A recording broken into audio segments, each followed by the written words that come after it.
My dear friends, what is a Catholic parish? The Church defines a parish in terms of geography. But in order to fully understand this reality, I think we got to back up a little bit. In order to make certain that all of God's people have access to the sacraments and the life-giving teachings of the Church, the entire globe, the whole world, is divided up into sections entrusted to bishops who are successors of the apostles. But these dioceses themselves are also divvied up. Because the size of most dioceses, both in terms of geography and in terms of population, are so big, the presence of parishes entrusted by the bishop of that diocese to individual pastors, weak and broken as they may be, allow the spiritual needs of the faithful to be met. At least that's the goal. But this is all very technical, isn't it? Because the real heart of a parish, I think, is a place of encounter with the love of Jesus. Now, this love is experienced in a variety of ways. First of all, through the sacraments of the Church, especially in the celebration of the Mass. But the love of Jesus is also encountered in the community of disciples gathered there, in support of one another in good times and in bad, encouraging one another, challenging one another, confronting one another in love, to be there for one another as a family of faith.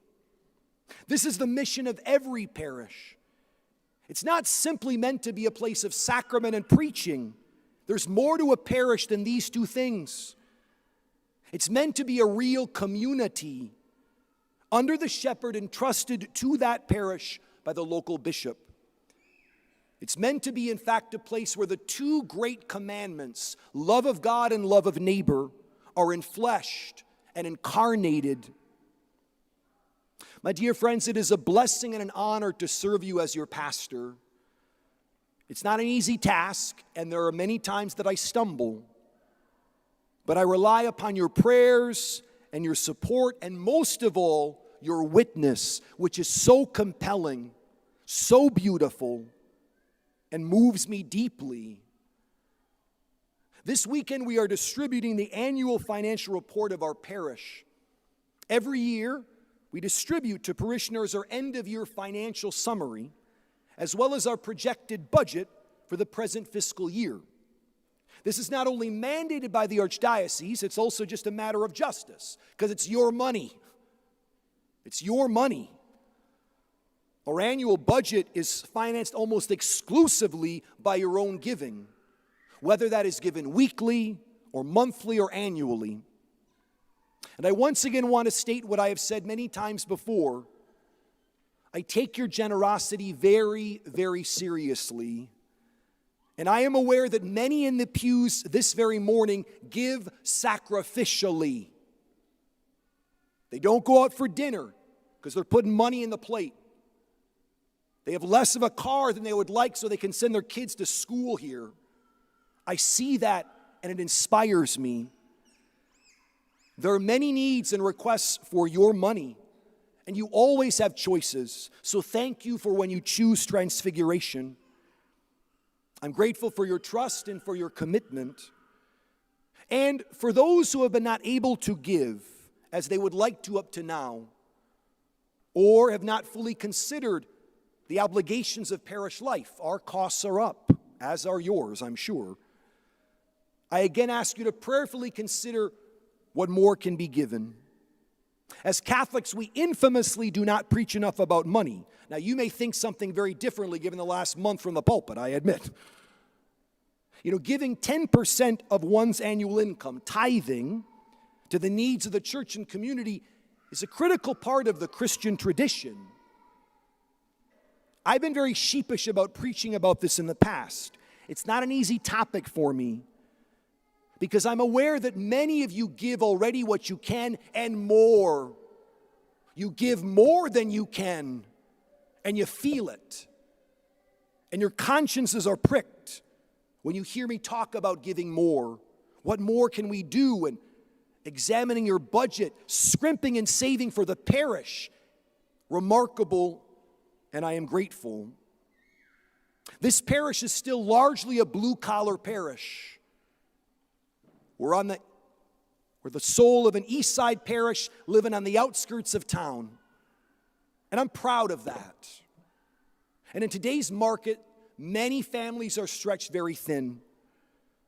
And again, to these supporters, I offer my humble thanks. But I've heard it said that a prophet's task is to comfort the afflicted and to afflict the comfortable. And to those who have not given what they can to the needs of the parish, I just want to remind us all, starting with the reverend clergy here, that our annual budget as individual households is a clear sign about what matters to us, what we love. And I am convinced that at the end of our life, every receipt will be audited by Jesus. We will be asked about where we spent our hard-earned cash. Because how we spend our money, again, shows what matters to us. I think it's simply a hard, cold fact. Giving of our finances to the needs of the parish and the community is a concrete way to fulfill the commandment to love God. It feels icky even saying that, but I think it's true. Our money shows where our heart is. And I again ask all those who can to consider increasing your giving to Transfiguration in light of our rising costs. We ourselves as a parish have decided not to hire several key staff members in light of our financial challenges. As you review this year's financial report, along with your own summary of giving to date, I just want to point out several important details, points that I make quite explicitly in the accompanying letter to our financial report. Our school is a critical part of who we are as a parish. We were founded as a parish with a parochial school. It's part of our spiritual DNA. We would be less of a parish without our school. And given the feedback given at summertime meetings with select groups of parishioners gathered together to offer candid feedback on our financial challenges, there is little doubt that there is widespread support for the sacrifices and efforts needed to ensure that not only does our school stay open, but that it flourishes. I have heard from many parishioners, both from the school community and those who have no direct connection to our school other than their parishioners, that our school needs to be a priority for us, and I agree. We must retain our current students as we can. We must increase our enrollment, and we must increase our outside fundraising efforts. We have a very good school, my brothers and sisters. We have a very good school. We have access to the sacraments. Twice a week, these kids are in these pews.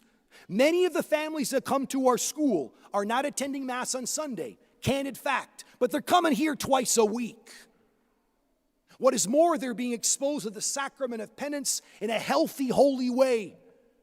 Experiencing the sacrament of confession in a way that they can remember. You know, that wasn't so bad, and it even kind of felt sort of good. We have the involvement of clergy and teachers who are sharing the faith and are making deep sacrifices, not the least of which is financial sacrifices, to be here. And we have the stable leadership of Mrs. Berthume, for whom I am so grateful to partner with. Perhaps most importantly, we have a stable group, small as it may be, but a stable group of strong families with legs both in the parish and in the school who want their kids' school to grow and are fighting for it. We have hope and we have a future, but we will need to fight for it. With few exceptions, every parish financially subsidizes their own parochial school.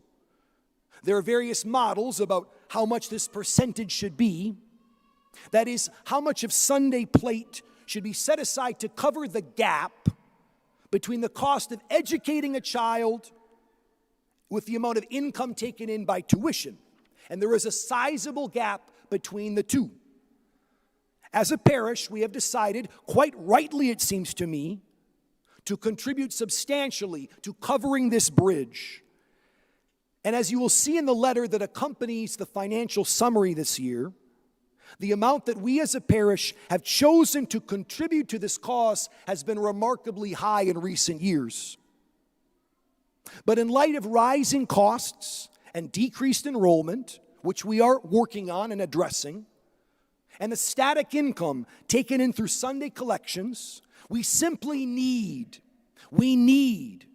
to raise the supplementary income in order to keep our tuition reasonable, and it's reasonable, without placing a suffocating debt and burden upon our parish's finances as a whole.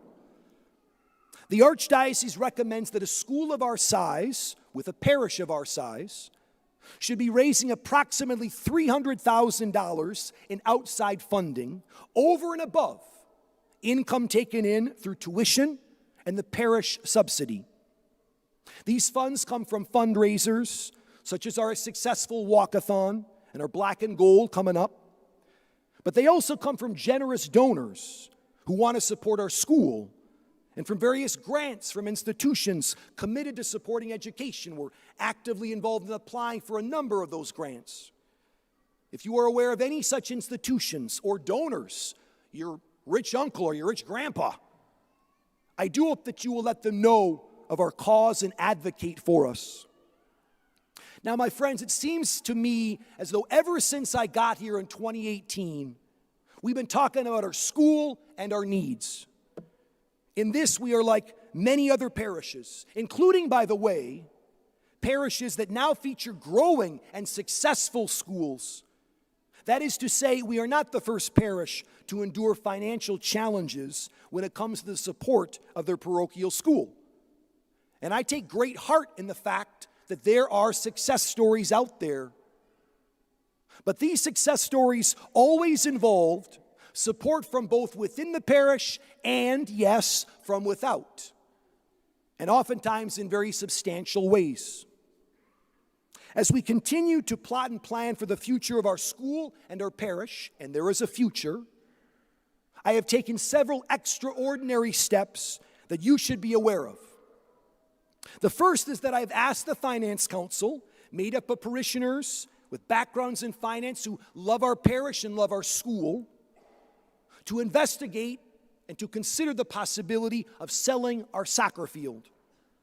Now, some have expressed great concern about this potentiality, but I feel that its consideration at least needs to be on the table. As we continue to stabilize and strengthen our school, the sale of property would allow us some financial breathing room for the time being, allowing us extra time, though not forever, to make things right. Our school is a priority for our parish. Our school is a priority for our parish. And we must consider all levers to make it work. Now, please note, this sale is in a very real way contingent on whether or not we are able to meet our outside fundraising goal of $300,000, and whether we show a reasonable possibility of meeting it as the winter begins in earnest. The sale of this field is not ideal, I admit, and I would be thrilled if we didn't even have to consider it. But here we are. The other 2 points that I want to highlight is that we have received permission from the Archdiocese to temporarily halt our assessment payments. This is, the assessment that is, in essence a tax. It's a tax the Archdiocese relies upon to secure its own administrative budget. And it's a fair system, I think, as parishes, like Transfiguration, do benefit from the services rendered from the Archbishop's staff and diocesan offices. In order to, again, provide us a little breathing room, I asked the Archbishop if we might temporarily hold off on these payments, and he has graciously agreed. And I am grateful for that grace. But I want to make clear that money will be paid. Maybe not in the next couple of months, but it will be paid because it is just and important, and we will pay our debts. Finally, we've also received from our bank an extension and expansion of our credit limit. This expansion allows us a safety net to ensure that our bills are being able to be paid as the year progresses.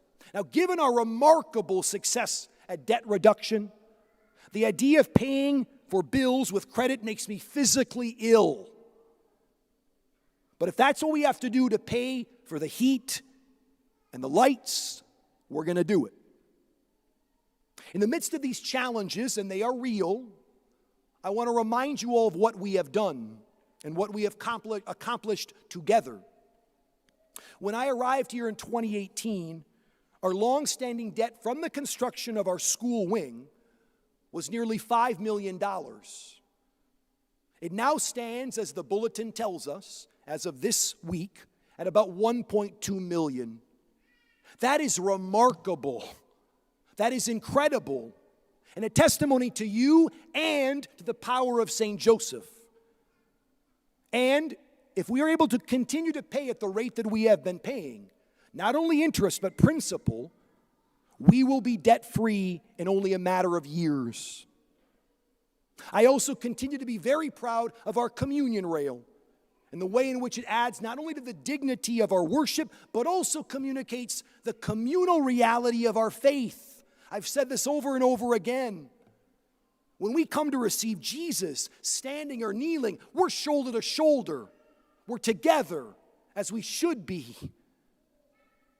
We continue to be blessed with many young families in our pews. You can hear many of them this morning. Praise Almighty God, it is wonderful. We had 3 weddings in October, a stockpile being assembled for this coming spring. May's going to be busy. And many baptisms in recent months and in the queue.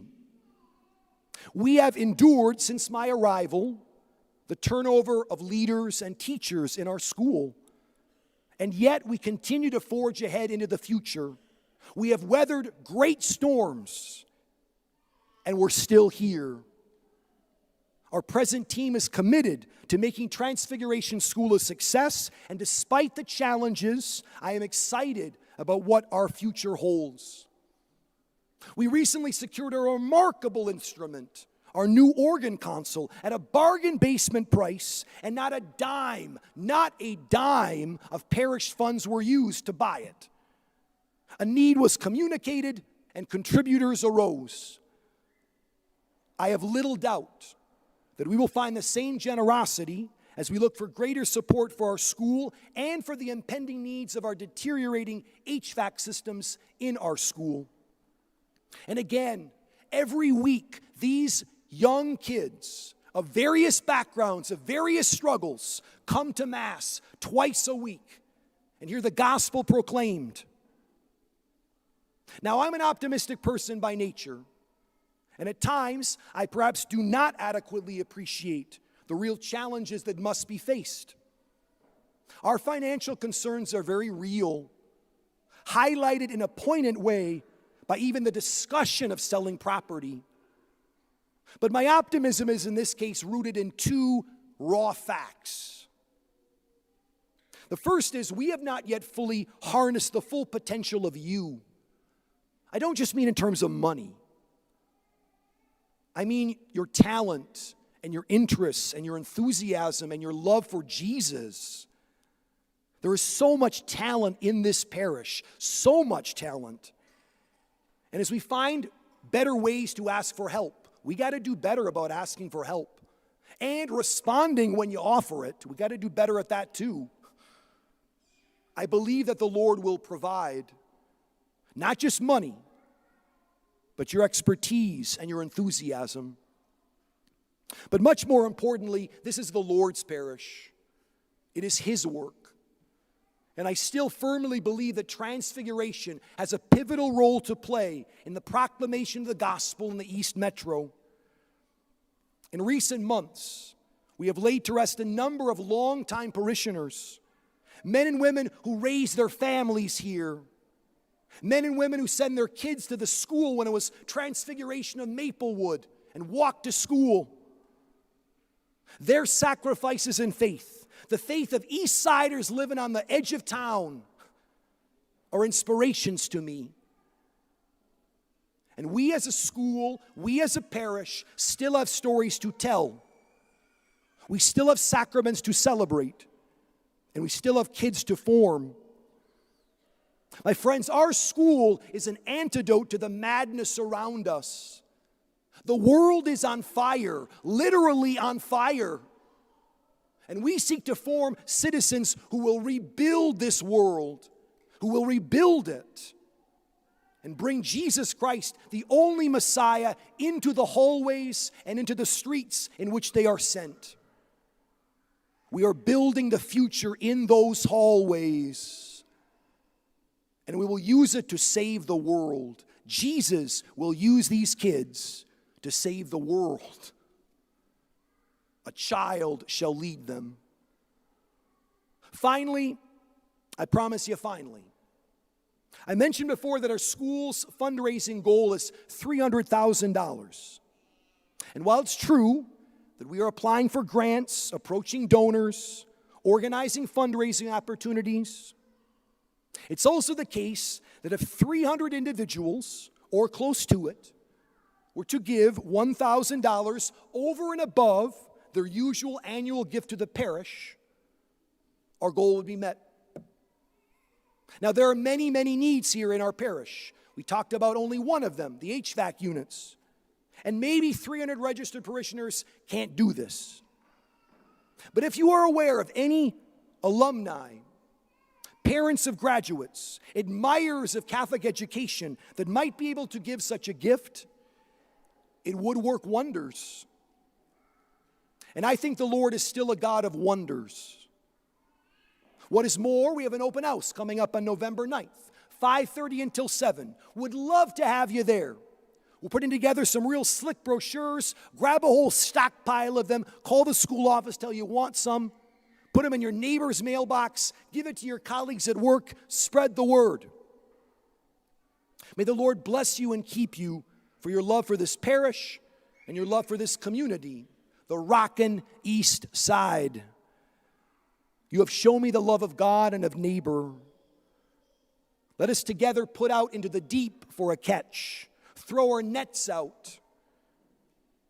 Let us not be afraid to be bold and to be confident that the Lord has a plan for our community. And it's not one of mediocrity. And it's not one of simply managing decline. Let us ascend the mountain of the Lord. It is good to be here, but the best is yet to come.